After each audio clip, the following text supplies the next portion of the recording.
Welcome to our daily devotional series, The Daily Herald. I pray that these messages will come to you as an encouragement and a reminder to be heralds of the Lord daily. God bless you. A voice in the wilderness, December 3. This is he who was spoken of by the prophet Isaiah, saying, "The voice of one crying in the wilderness, prepare the way of the Lord, make his path straight." Matthew 3:3. The preaching of John the Baptist created intense excitement. At the beginning of his ministry, religious interest was very low. Superstition, traditions, and fables had confused the minds of the people, and the right way was not understood. Zealous in securing worldly treasure and honor, the people had forgotten God. The teaching of John aroused in the hearts of many a great desire to have the part in the blessings that Christ was to bring, and they received the truth. These saw the need of reform. They must not only seek to enter in at the straight gate, they must strive and agonize in order to have the blessing of the gospel. Nothing, save a vehement desire, a determined will, a fixedness of purpose, could resist the moral darkness that covered the earth as the pall of death. In order to obtain the blessing that it was their privilege to have, they must work earnestly. They must deny self.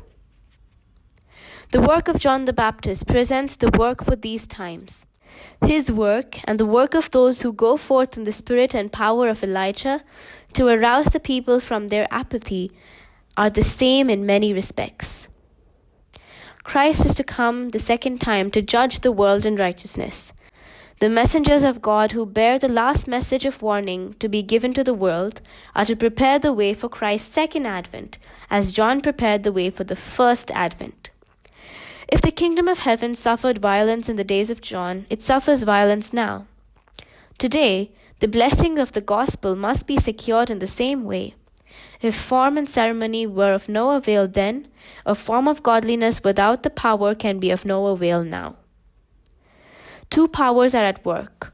On the one side, Satan is working with all his forces to counterwork the influence of the work of God. On the other hand, God is working through his servants to call sinners to repentance. Which will prevail?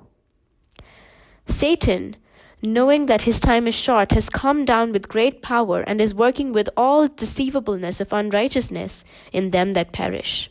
Every agent that he can employ, he is using to pervert souls from coming to the light. The victories we gain over self and sin are gained at the expense of the enemy, and he will not let us enjoy the blessings of God without making determined efforts to resist us.